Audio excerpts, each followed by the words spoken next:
Jarvis, look, I think both you and I have really liked what we've seen out of Jason Seymour so far, and the potential of what he can bring to this program. Also the part of this that I remember talking about was the recruiting Mhm. element.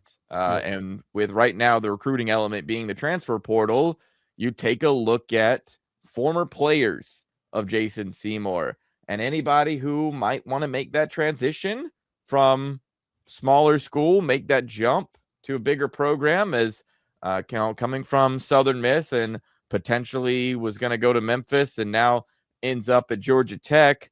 It seems like you might have found a former player of Jason Seymour that could be interesting in Atlanta.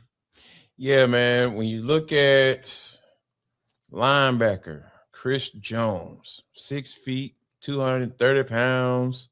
He has 179 tackles, 76 solo, 4.5 sacks, 3 PBUs, 3 forced fumbles, and 2 picks in the past 2 seasons. And he has 2 years of eligibility remaining.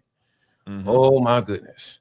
You talk about production, you know, he's not the biggest guy, 6 feet solid, more than like he about 5'11", 3/4, because they always give you that quarter inch, you know what I'm saying? Ain't nobody about to say I'm 5'11", 3/4. Yeah. So, but he's a thumper though. Like he's a guy that can, come down here and come get after it, obviously, and get around that football and make plays. So he decommitted from Ole Miss recently. And you start looking at, okay, coach, you going to Memphis. Oh, okay, that's nice. All right, coach. And then next thing you know, Jason Seymour has been hired as a defense coordinator for Georgia Tech. That's the ACC. That's the Mm-hmm. Power Four. It's a lot more eyeballs. Potentially get into the college football playoff. Go down to Ole Miss, where I don't know what's going to happen at Ole Miss now that Lane Kiffin's out of there.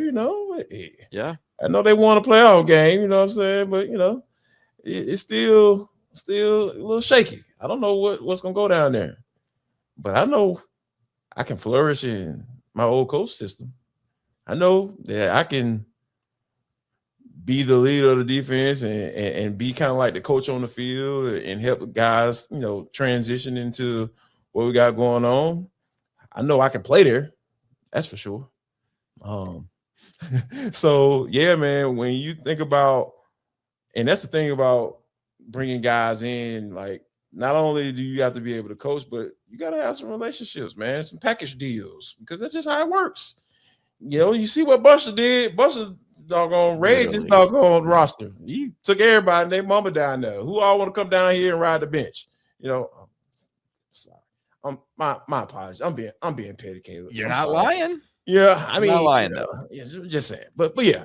So I think that this is a relationship piece that could potentially work out in Tech's favor, because when you have a guy decommit all of a sudden, when his DC got another job in a conference that's looking real sexy right now, because that school down there in down bottom in the 305, they about to get ready to play the national championship.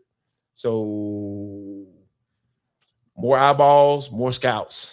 So hey, if I come here, ball one more year, shoot, I can doggone put my name in the draft. That's just how it works. Yeah. Well, Jarvis, I think a part of what makes this even more enticing is a late portal addition or subtraction, I guess maybe you want to call it, for Georgia Tech with Tajie Butler going out the door. This was a linebacker that you and I had talked about as like, man, he has got to get more playing time in 2026 for Georgia Tech, especially what you saw from him towards the end of the year in a group that was awful, just awful, Mm-hmm. honestly, did not produce nearly enough. And I felt like Tajie Butler was one of the highlights of that group. And so seeing him enter the transfer portal and knowing his future, is uncertain. And you see a guy that, Seymour has coached before with Chris Jones, and also someone that's got more than just 1 year of eligibility. Mm-hmm. You think, okay, this feels like what could be a really nice pairing together. And then, getting to say that you poached a guy, got him from Ole Miss, I think would be nice as well.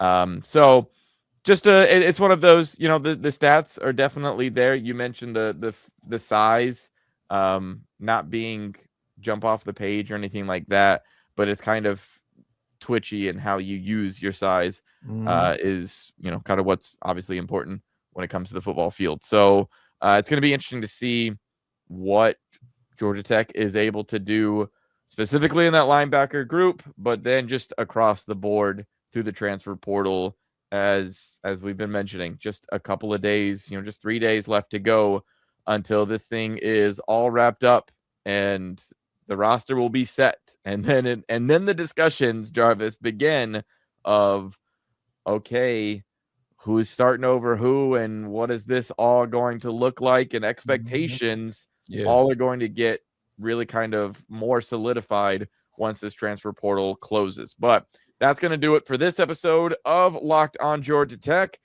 Make sure you subscribe on YouTube and anywhere you listen to podcasts for free. Follow the show on social media at Locked on Georgia Tech, as well as Jarvis at JarvisD90. I'm at ATL Johnson 18. Join the Everydayer Club and get Locked on Georgia Tech with no interruptions, members-only Discord access, and more. All for just $5 a month or $50 a year. Go to lockedongeorgiatech.supercast.com or check the link in the show notes to learn more. For Locked on Georgia Tech, y'all have a good one.